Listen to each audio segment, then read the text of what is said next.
Assalamualaikum warahmatullahi wabarakatuh. Bertemu kembali di channel Teras Napis. Ya baik teman-teman, pada kesempatan kali ini, kemarin saya baru saja beli online. Ini ada satu buah pupuk yang menurut rekomendasi teman-teman ini pupuk ini cukup komplit ya komposisinya. Nah ini dia pupuk Gandasil D. Sebenarnya produk Gandasil ini ada dua varian ya teman-teman. Yang warna hijau ini namanya Gandasil D, dan yang satunya lagi ada warna merah. Nah teman-teman, saya pada kesempatan kali ini membeli yang produk Gandasil D yang warna hijau ya. Kalau nggak salah ini D itu yang artinya daun, jadi pupuk untuk pertumbuhan daun. Nah baik teman-teman, seperti biasa, sebelum kita menggunakan pupuk ini, alangkah baiknya kita mengetahui komposisi atau aturan pakai dari pupuk ini ya teman-teman.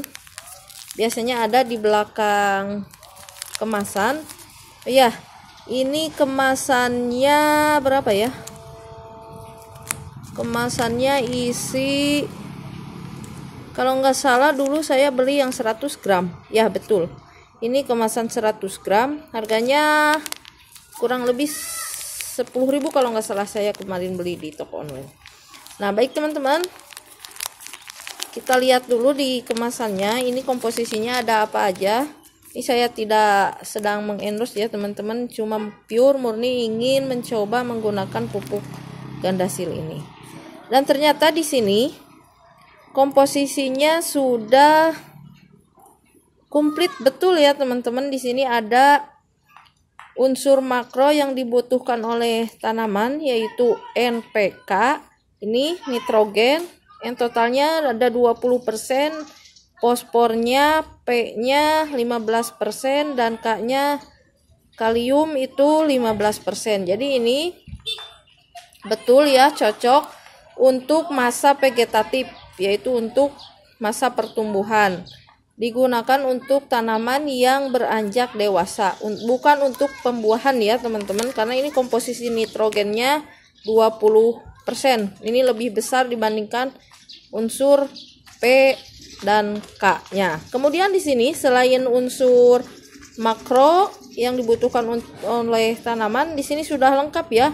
Ini unsur mikro yang dikandung di pupuk ini juga sudah lengkap. Ada magnesium, mangan, boron, tembaga, kobal, dan seng Zn ya, serta vitamin-vitamin lain untuk pertumbuhan. Nah teman-teman, ini termasuk menurut saya pupuk yang lumayan komplit ya teman-teman. Ada unsur makro dan mikronya. Sebelum kita gunakan, seperti biasa kita baca anjuran penggunaannya ya. Nah ini kita baca dulu. Gandasil D ya, pupuk dapat digunakan untuk berbagai jenis tanaman. Jadi di sini cocok untuk semua jenis tanaman. Nah aturan penggunaannya kelihatan ya teman-teman. Di sini untuk memperoleh hasil yang memuaskan, gunakan Gandasil D ini pada tingkat permulaan pertumbuhan. Jadi pada awal-awal penanaman sampai menunggu dewasa, dengan melarutkan, ini dosisnya ya teman-teman, 10 sampai 30 gram Gandasil D dalam 10 liter air ya teman-teman. Dan ini penggunaannya tidak seperti pupuk kebanyakan atau tidak seperti NPK yang sering banyak digunakan oleh para pecinta tanaman. Kalau NPK itu penggunaannya dikocorkan, disiramkan ya teman-teman. Namun untuk Gandasil ini penggunaannya disemprot dengan interval waktu setiap 8 sampai 10 hari sekali ya teman-teman. Ini jadi antara seminggu sampai 10 hari sekali, tergantung pada keadaan setempat. Nah ini teman-teman bisa lakukan 10 atau 8 hari sekali ya, atau mungkin bahkan 2 minggu sekali juga masih cukup ya teman-teman.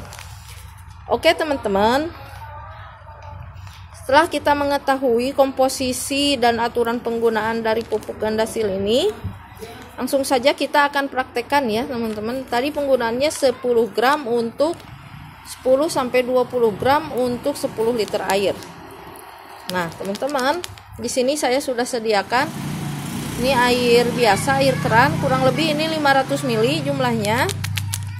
Jadi teman-teman, ini kan jumlahnya 100 gram karena tidak ada timbangan atau alat ukur timbangan ya teman-teman. Jadi saya akan menggunakannya kira-kira aja. Kalau misalnya ini 1 liter itu berarti 1/100-nya dari 100 gram. Jadi 1 gram aja untuk 1 liter. Nah karena kita membuatnya hanya setengah liter, ini untuk percontohan aja. Jadi kurang lebih kita akan menggunakan setengah gram teman-teman. Nah kalau misalnya ini semuanya 100 gram, jadi kalau kita ambil setengah gramnya itu 1/200-nya ya teman-teman dari kemasan ini. Jadi jumlah kemasan ini ya teman-teman.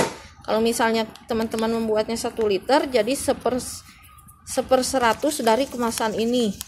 Kalau misalnya teman-teman membuat 10 liter, 1/10-nya. Jadi kita bayangkan aja untuk 100 gram ini dibagi 10.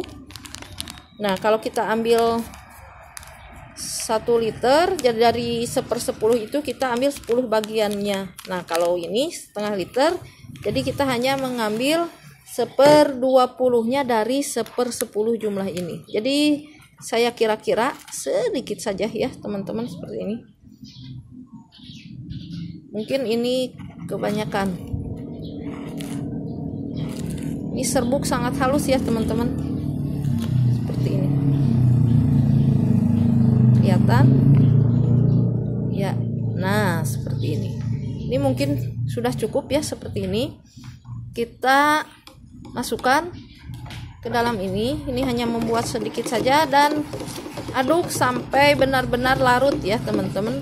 Biasanya kalau pupuk, jenis pupuk atau pestisida yang disemprotkan itu akan sangat mudah larut ya teman-teman.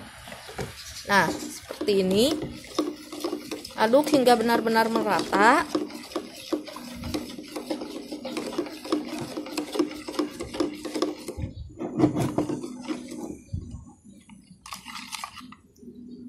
Ya cukup, sudah larut. Dan kemudian kita masukkan ke alat penyemprotan. Di sini juga alat penyemprotannya yang kecil saja karena ini untuk mencontohkan saja ya teman-teman.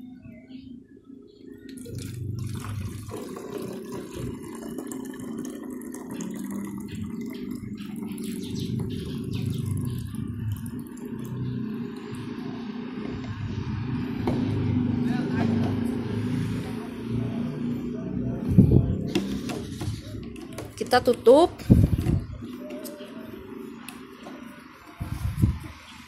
Nah seperti ini. Kita akan menyemprotnya ke pohon anggur yang masih kecil ya teman-teman, karena ini Gandasil D ini baik untuk masa pertumbuhan vegetatif ya teman-teman. Jadi kita langsung semprotkan aja seperti ini. Ini kita semprotkan kalau bisa ke bagian bawah daun ya teman-teman. Nah seperti ini, ke bagian bawah daun. Karena apa? Karena stomata biasanya berada di bawah daun teman-teman. Kemudian waktu penyemprotannya juga saya sarankan kalau pagi itu antara jam 7 sampai jam 9 pagi, dan kalau sore itu sarankan antara pukul 3 kurang lebih ya sampai pukul 5 sore ya teman-teman, seperti ini. Dan itu adalah waktu yang tepat untuk, atau waktu yang sangat tepat ketika stomata benar-benar terbuka lebar ya teman-teman. Jadi kalau misalnya stomata daun yang ada di belakang daun ini sedang membuka dan kita masukkan pupuk seperti ini yang cara masuk nutrisinya lewat daun dan batang, diharapkan akan terserap dengan banyak ya teman-teman. Kemudian teman-teman, ini saya sarankan tidak digunakan kepada tanaman yang kita makan daunnya ya teman-teman. Mungkin para petani yang lain bisa, tapi untuk saya sendiri saya tidak akan menggunakannya untuk tanaman yang daunnya itu dimakan seperti sayuran pakcoy atau apa. Kenapa? Karena ini merupakan jenis pupuk kimia, dan kalau jenis pupuk kimia itu meninggalkan residu ya teman-teman. Jadi untuk lebih amannya saya tidak gunakan untuk tanaman sayur. Ini versi saya sendiri ya teman-teman, tapi kalau misalnya ada petani yang lain yang lebih profesional, tahu bagaimana cara penggunaan yang aman untuk tanaman yang dimakan, itu silahkan saja ya teman-teman. Tapi untuk saya sendiri tidak digunakan. Kalaupun misalnya seperti ini stroberi yang baru awal-awal pindah tanam, bisa teman-teman kasih pupuk gandasil seperti ini. Tapi untuk